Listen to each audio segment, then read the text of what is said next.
Bienvenidos y bienvenidas nuevamente al curso básico de inglés. Hoy día es nuestra 10ª clase, cada vez más cerca del fin. Hoy veremos las preguntas, cómo se hacen, cómo podemos utilizar ciertas palabras nuevas que hemos estado aprendiendo y cómo podemos preguntar de forma negativa. Es muy importante en el idioma español.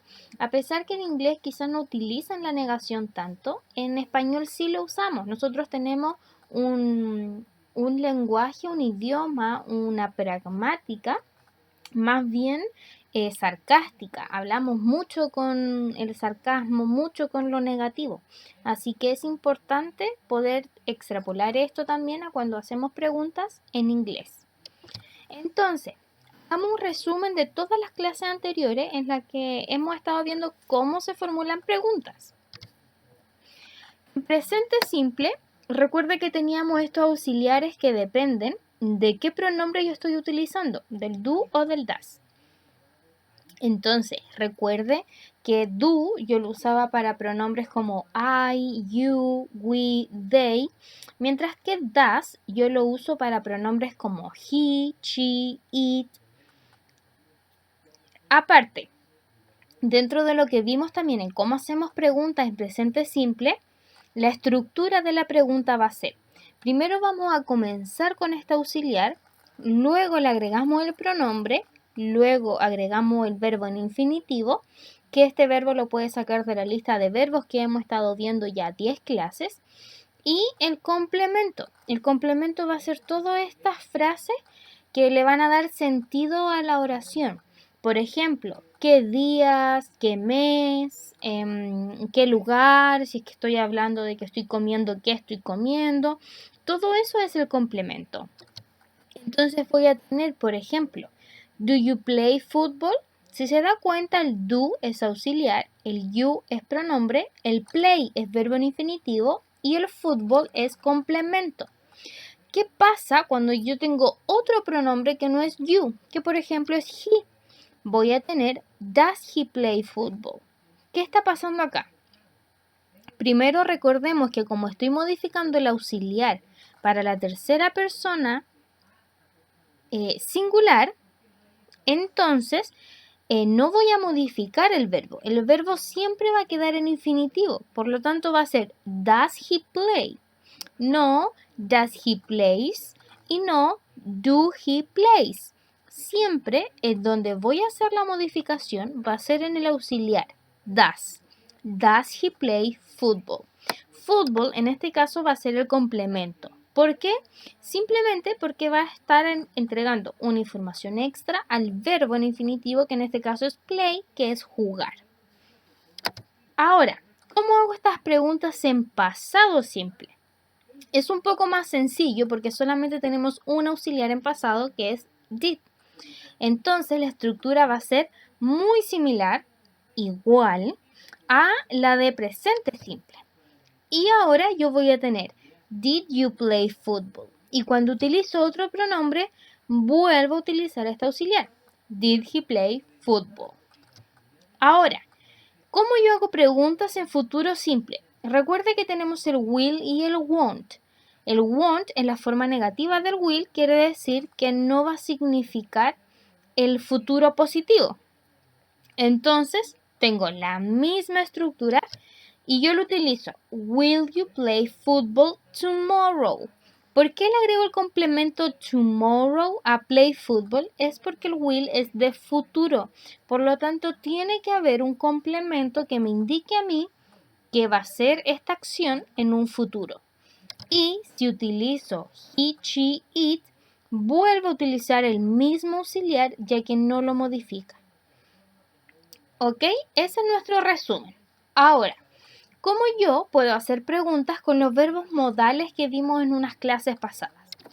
¿Cómo lo voy a utilizar? Recuerde que el verbo modal que más vimos es will, ¿verdad? Porque también es un verbo auxiliar, porque también es un verbo que me va a dar un distinto tiempo verbal. También tengo should, tengo may y tengo must. Si no se acuerda qué son estos verbos modales, le invito a que pueda ver la clase en la que sí están, que vimos netamente verbo modal, cómo poder utilizarlos, cómo formar frases y cómo formar las preguntas. Entonces ahora, ¿qué estructura puedo tomar yo? Puedo hacer yo, puedo crear yo. Así como el auxiliar siempre va primero en la pregunta, el verbo modal siempre va a ir primero en la pregunta. Luego tengo el pronombre, luego tengo el verbo en infinitivo también y el complemento. Entonces, ¿qué es lo que pasa? Cuando yo tengo estos verbos modales y los quiero transformar en negativo, puedo hacerlo y van a tomar la misma posición que el verbo modal en esa estructura. Por ejemplo, la forma negativa de will es won't, la forma negativa de should es shouldn't, la forma negativa de may es may not y la forma negativa de must es mustn't.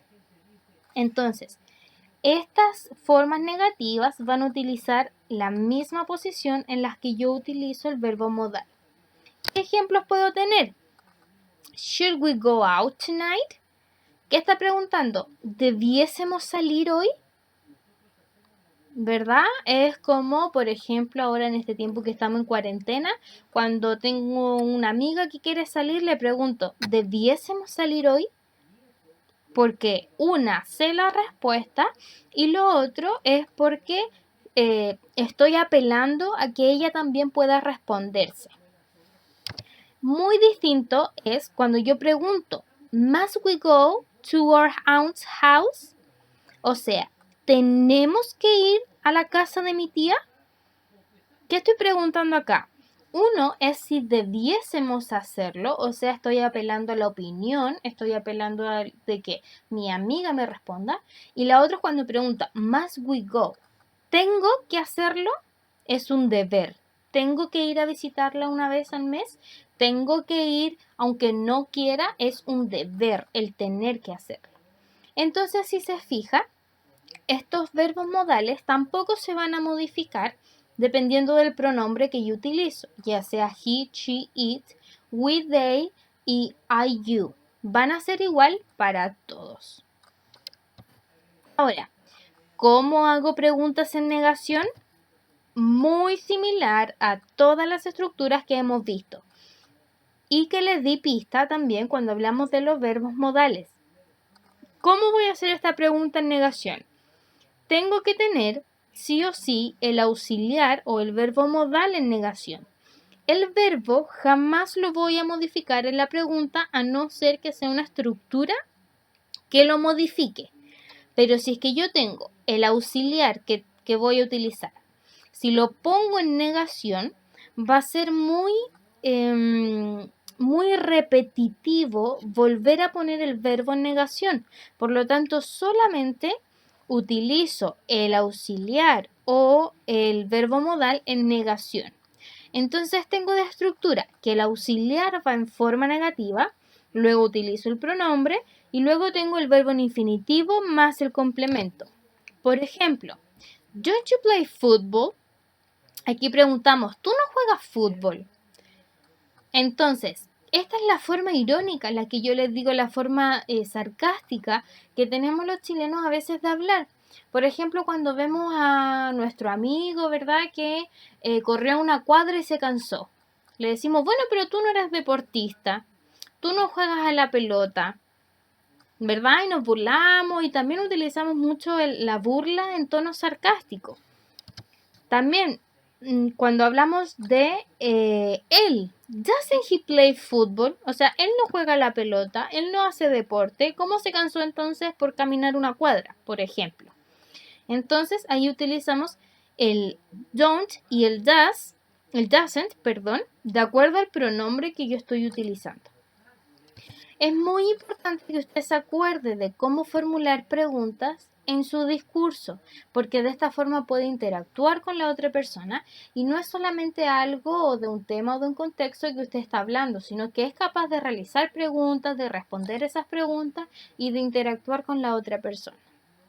Esa ha sido nuestra clase 10ª del curso básico de inglés. Muchas gracias.